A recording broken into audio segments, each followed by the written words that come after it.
We've got some technical difficulties going on. Hi, everybody. It's John Cleaver. Wendy Lee is out on vacation this week. What a slacker, taking time for that life balance. No, I'm obviously just kidding. But hey, I'm glad to have you back here.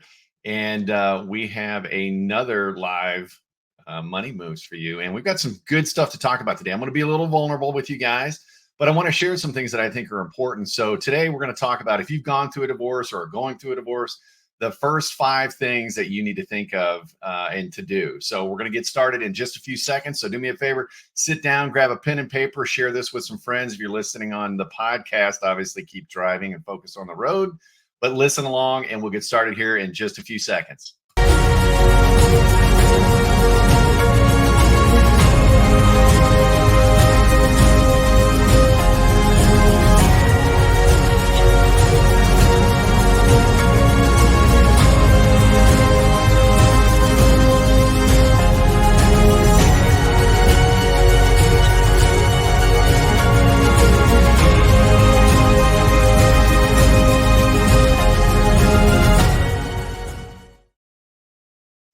So we're back, or at least I'm back. So again, Wendy's out on vacation this week. She'll be joining us next Tuesday, but she's spending some fun in the sun with her family. So we wish her well. But today we're going to talk about something that maybe you've gone through. I know I've just gone through one over the last few years, but it's divorce. It's never a fun subject. It's never something that people plan out for or things like that. And it can cause a lot of tension and emotions and a lot of different things going on. But there are some things that you've got to focus on. And we're going to talk about that today as you are going through it, or if you've just wrapped up a divorce, or maybe you're still in the first few months and it seems like you're just in this dark storm called life and you don't really know what to do. So we're going to give you 5 action steps to kind of take to kind of focus on to get in a better space, financially, mentally, and everything else. So the first thing obviously is looking at the financial separation. Okay. And there's a lot of different aspects on this. Maybe you had a house, you sold it, you split the proceeds or whatever the case may be. Maybe you had some joint debts. Hopefully, if you had cash from the sale of your house, you used that to pay off all the joint debts. So that way everybody could start off with a clean slate. But, again, there's a lot more to that financial side than really just kind of selling stuff and moving on. Your credit's kind of interwoven as well. And that's something to kind of think about.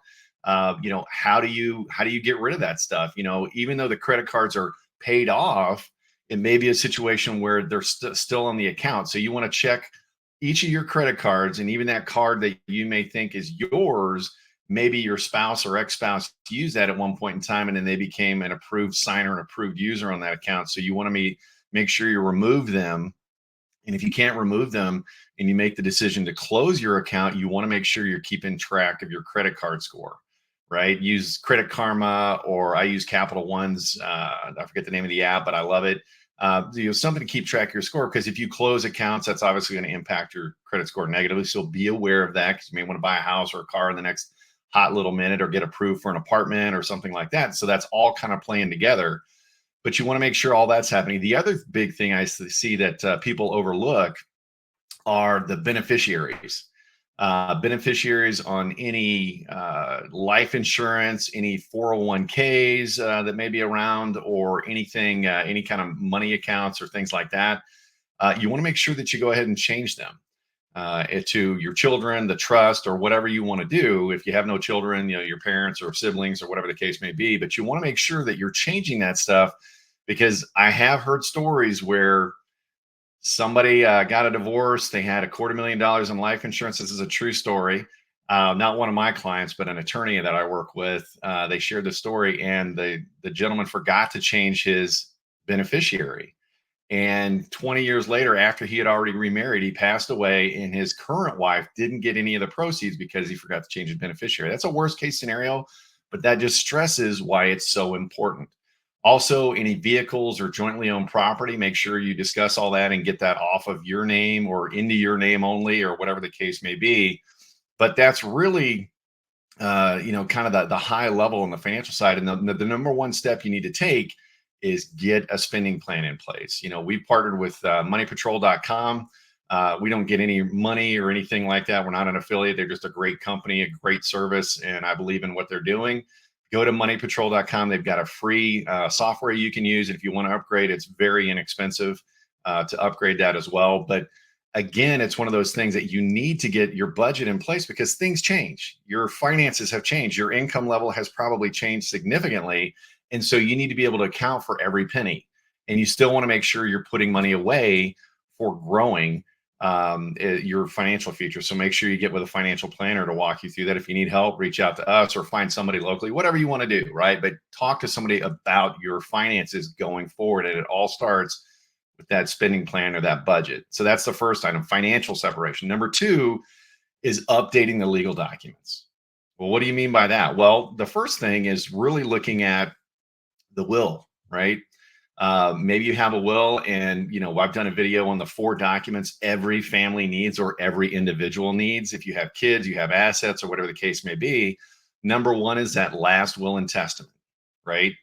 Number 2 is the power of attorney on the financial side, and then number 3, power of attorney on the medical side. Okay, and number 4 is a living will. And you may say, "Oh, Jon, I've got all those in place. That's great. I love it." But if your ex-spouse is still listed as a person in making those decisions, hopefully you left things, amicable. You're still friendly, if you will. And if you have kids, you should strive for that, right? As a child of divorce, that's the last thing you want to see, your 2 parents fighting every time they're around. It just makes it weird, and it makes it weird for the rest of the kid's life. So don't be that person. Do what you can, but you definitely want to change the power of attorney if it's got your ex-spouse on there. And again, put that as a sibling or something like that. Now, that's something a local attorney can do for you. It's not cheap. That can cost anywhere from $500 to $1,500 to get those documents done. Or we've got a program, an attorney firm. Again, I'm not an attorney. I'm not giving legal advice, but we've got an attorney firm that we've partnered with that we can make an introduction to, and you can get those documents for as little as $30 a month. It's kind of a membership deal, but I've been a member, love it, and they've done all my stuff. I've had it updated recently and things like that. So number 2, get those legal documents updated. Number 3, your support system. So many people try to, keep that stiff upper lip, or, they just, it's like when you're at work, right? You may be having a miserable day and somebody walks by and says, "Oh, hey, Jane, how are you doing today?" And you're like, "Oh, great." And you move on, and meanwhile, you're dying inside, right? You can't keep that bottled up. And that's one of the things that, as I was going through my divorce, I tried to do that. I tried to keep, "Oh, hey, everything's going well, this, that, or the other." But really I was internalizing all that, and that was not a good situation. I found a group, and I'm going to recommend them. Again, nothing to do with me other than I attended. It's called Divorce Care. Great group. They're nationwide. Go to divorcecare.org, I think is the title. But it's just basically a support group, and they kind of help you talk through things and realize, hey, maybe it all wasn't their fault. I had some involvement in that. Take accountability, take ownership, but it also helps guide you to that next step. But secure your network as far as your friends and family and stuff like that. Not that it's, okay, these are all people on my side and it's us versus them or things like that. I mean, I'm going to be honest with you guys. Maybe you had a bad situation, and I empathize with that, but life's too short, right? Life's too short to be bitter and keep focusing on the rear view mirror. Focus on the windshield and what's in front of you, and just know that your next chapter is going to be awesome, right?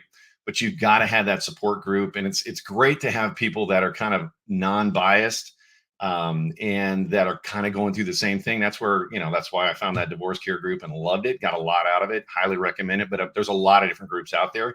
Find one that works for you, but make sure you've got that support system in place as you're kind of transitioning mentally, right? So number 3, secure your support system. Number 4 is focusing on self-care. Well, what do I mean by that? Well, looking at self-care, that mental health, that's a big part of it, right? And you want your next chapter to be awesome, right? Regardless of what happened in the rearview mirror with your former spouse or whatever, that's in the rearview mirror, right?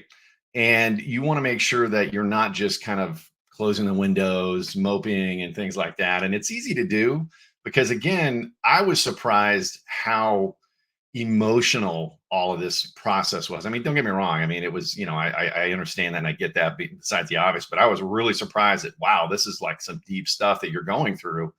And unless you've gone through it, it's kind of hard to really kind of relate to that. So again, focusing on that self-care. And what do I mean by that? Looking to exercise. And I'm not talking about going out and becoming super bulk or getting in shape or I'll show him or I'll show her, right? And losing all that weight.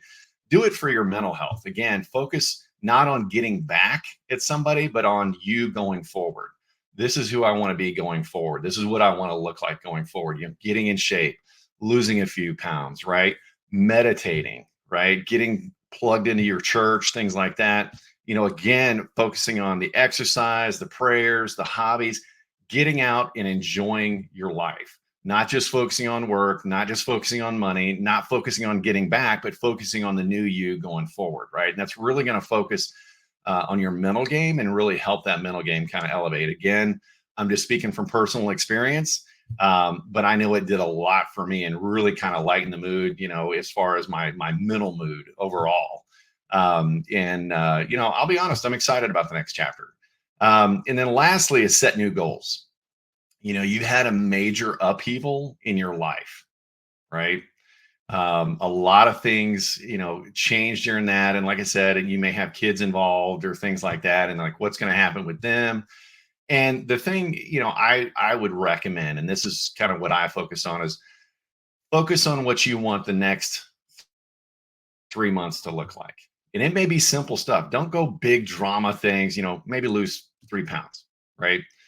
Maybe get plugged into a group, make some new friends, right? One of the things that I did was I moved from one city. I was located in a major metro area, and it was just too much as far as, all the stuff. Oh, I remember this and I remember that. So I wanted a new scene, a new slate, a new start, right?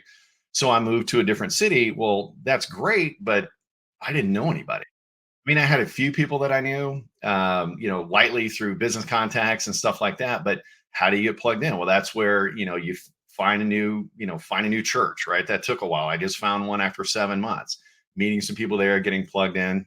That was one of my goals. The other thing was to get in shape, right? So I've got a little home gym. I've been kind of getting in shape on that and really kind of lightening my mental load and focusing on, hey, I was all focused on work and kind of just internally. I want to focus outwardly and enjoy life. I've been going to, music concerts and things like that. But again, going back to those hobbies, but set some goals, 3 months, 6 months, 1 year on what you want to accomplish. And really, get your support group in place. Find some people that kind of going through the same thing you are that are like-minded, right? Focus on the positive, not the negative. Life's negative enough. I mean, if you watch the news, I don't even watch the news anymore, right? Because it's just so negative and biased, and it's half of it's fake anymore. So it's like I don't even, I don't even know what to believe. And so rather than that, I'm going to focus right out here, right in my world that's around me. I'm going to focus on my family. I'm going to focus on me. I'm going to focus on my walk in my religion, right? My walk with Christ, and really look at becoming that better person in who I want to be going forward. So just to recap, 5 things you need to focus on. Number one, financial separation, complete financial separation. Make sure you look at all the I's and cross the T's, right? Make sure everything's taken care of on your beneficiaries, getting a spending plan in place, getting a future plan in place as far as a financial plan, looking at what's my emergency fund look like? Insurances, things like that. Do I have enough stuff going forward? What am I going to do about retirement? Because eventually you're going to want to stop working, having all that done. Number two, update those legal documents. Get those 4 documents I talk about. If you need help, reach out, make a comment. Pretty easy to get a hold of. Go to johncleaver.com. All you got to do, power of attorney, health, and financial, living will, and a final will and testament. Those are the 4 documents. Number 3, get that support system right. Don't try to go through this alone. Don't try to tough it out and be the strong person that doesn't need anybody. You're lying to yourself, and you're going to suffer mentally and physically because that kind of festers, right? Get around a group of you that's, not that you want to cry, and don't go on social media. Don't air your issues to the world on social media, right? That's not a good move. All right. Number 4, focus on that self-care. Get a little healthy, right? Get in shape, start eating better, get around some positive influences, maybe cut some friends loose that are dragging you down, man. Maybe even cut some family members loose that are dragging you down. Number 5, set new goals.